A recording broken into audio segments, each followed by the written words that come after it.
How's it going, everybody? It's Chroma Gaming here, and today we are doing a review on Mirror's Edge Catalyst. It's one of my first game reviews, so I hope you guys enjoy.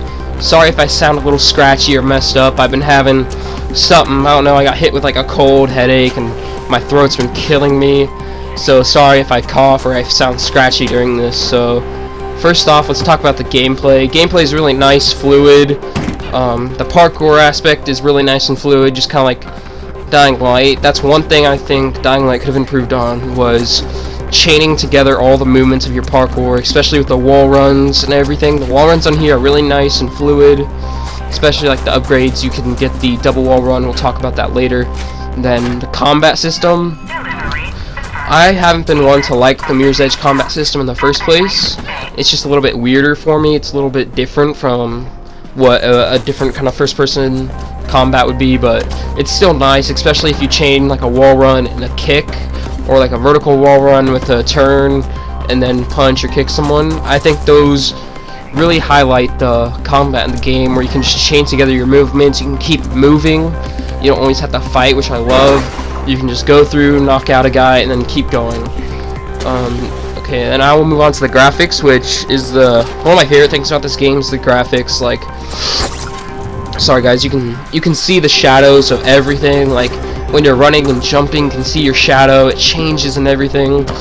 The way the world looks is amazing, especially like off in the distance. It looks nice, especially like the nighttime setting where the lights are all bright and neon in one of the districts.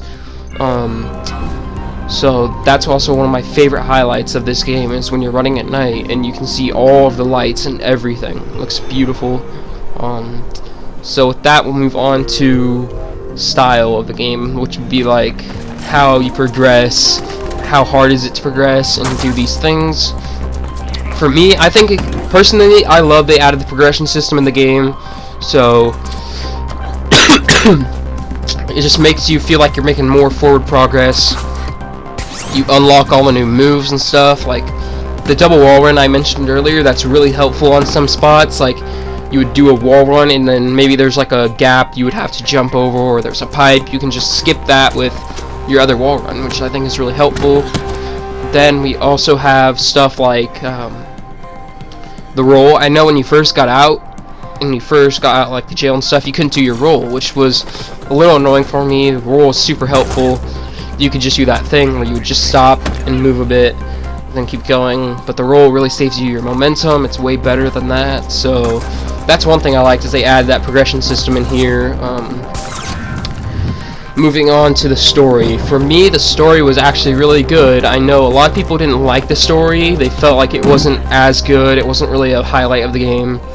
I could agree with that. Some parts of the story didn't really make sense. But honestly, what I think they did with the story and everything is actually really nice. It's a really nice spin on it. I'm not going to give away any spoilers, but the ending, or near end, is actually really good. It gets way up there. It's really nice. It's a nice twist in the game, which I didn't see coming. So there you guys have it. Again, I am sorry that I've sounded terrible today. My voice all scratched, but I just need to get a video out for you guys. So I hope you guys enjoy the rest of this gameplay. Don't forget to like, comment, and subscribe, and I will see you guys next time.